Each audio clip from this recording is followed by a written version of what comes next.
What's up everyone? Welcome to another Pursuing Points YouTube video. I am Peter, and today we are going to talk about how you can earn Delta Medallion status without flying. So I decided to make this video after receiving a comment on a previous video from YouTube user A Traveling Thrifter. That person said, I would love to see a video on Delta Medallion status via spending. Now, when you first log into your Delta account, you're going to see something that looks a little bit like this. So what you have here are two classes of events, or hurdles, if you will, that you need to overcome if you want to earn medallion status. The first one is flying based. This is the one up at the top. And that one states you need to earn either a certain amount of M&Ms or MQSs. Now, an MQS, or medallion qualifying segment, simply means every time you take off and land, you earn one segment. Unfortunately, you can't earn medallion qualifying segments via credit card spend, so for the purpose of this video, we're not really going to talk about those at all. Additionally, the bottom hurdle that you need to overcome is spending based, or revenue based. In that case, you need to earn either a certain amount of MQDs, or medallion qualifying dollars, or spend enough money on a Delta co-branded credit card to offset that requirement. Now in our case, because we're going to be trying to earn status via spending, we are going to hit the waiver, meaning MQDs aren't important for us. Now, the one caveat I do have to throw out there is that if you're looking for diamond status, you won't have enough spending just based on what we're going to talk about today.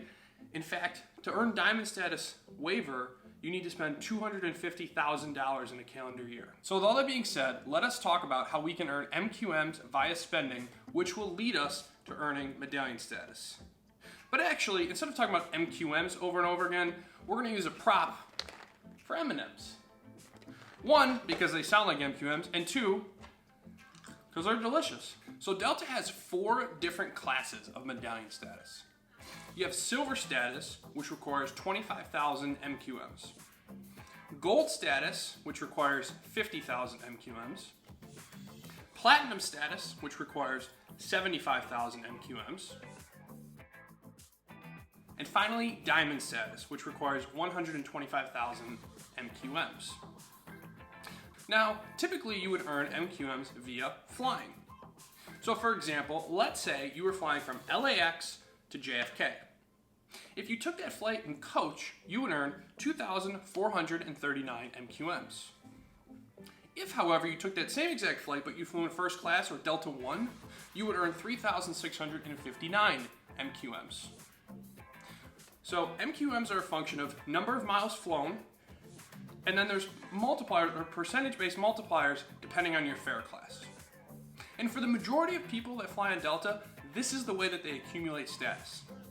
Because you're watching this video, however, you will understand how it is that you can earn status not only by flying, but by spending money on credit cards. So there are 4 possible Delta credit cards that you can sign up for through American Express. You've got the blue card, the gold card, the platinum card, and finally the Delta Reserve. Now, for the purpose of this video, neither the blue card nor the gold card can help us earn status in any way. In fact, for most people, if you fly enough on Delta to where you're even considering something like the gold card, I would seriously recommend that you consider the platinum instead for its additional benefits. So with that being said, let us talk about the platinum. The card has an annual fee of $195. It offers main cabin priority 1 boarding, free checked bags, a reduced rate at the lounge, and more. But what's most interesting, and the thing that we are interested in for the purpose of this video, is the fact that the Platinum Delta card offers mileage boosting capabilities. What that means is that once you spend $25,000 in a calendar year on your Platinum Amex, you will be given 10,000 MQMs and 10,000 Sky Miles as a bonus.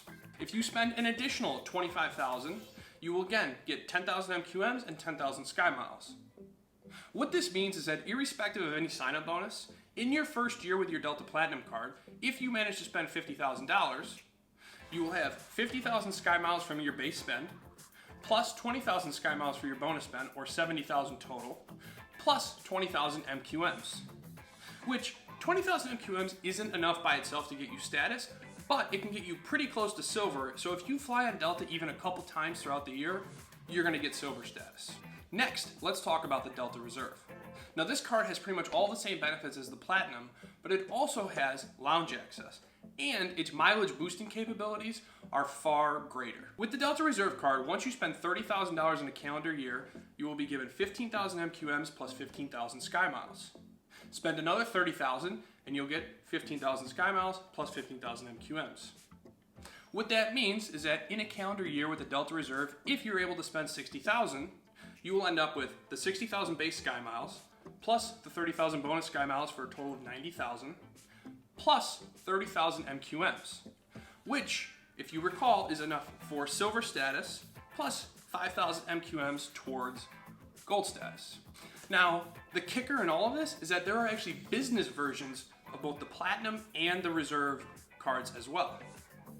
Meaning that if you are a very high spender and you can get the Delta Reserve Business Edition and Personal Edition, maxing out both at $120,000 a year, you will end up with 60,000 MQMs, which is enough for not only gold status, but 10,000 MQMs towards platinum. Now, don't get me wrong, I totally understand that the amount of money we're talking about is, in some cases, astronomical. That being said, if you value Delta status to the point where earning either silver, gold, platinum, etc. is worth it to you, then it can make a ton of sense to spend a lot of money on these credit cards. Now, I, for one, have had the Delta Platinum card in my wallet for the last 4 or 5 years, and each year that I've had the card, I've had no less than silver status, and in some cases, I've had as high as platinum status. Now, if you can manage to get gold or platinum status by doing some spending plus some flying, I think that you're going to find that the benefits are worth it. In my case, when I was gold status, I was being upgraded about 50% of the time, platinum even more so, and of course, I never reached diamond. But if you're someone for whom being upgraded that often would be a real value proposition, then these are the types of cards that you should be considering.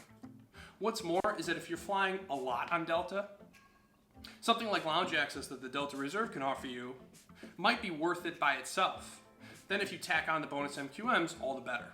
At the end of the day, you have to remember that for every dollar you spend on credit card A, there's an opportunity cost for what you could have earned had you spent that same dollar on credit card B.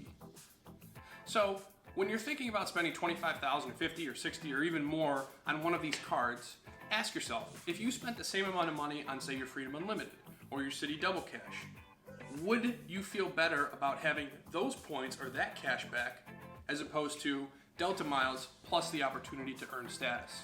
Anyway, that's all for today, folks. Thank you again to Traveling Thrifter for leaving a comment on the video and encouraging me to make this. If you have something that you'd like for me to discuss, feel free to leave a comment down below. Don't forget to smash that like button. And of course, if you enjoy these videos, I would really appreciate if you would subscribe to the channel.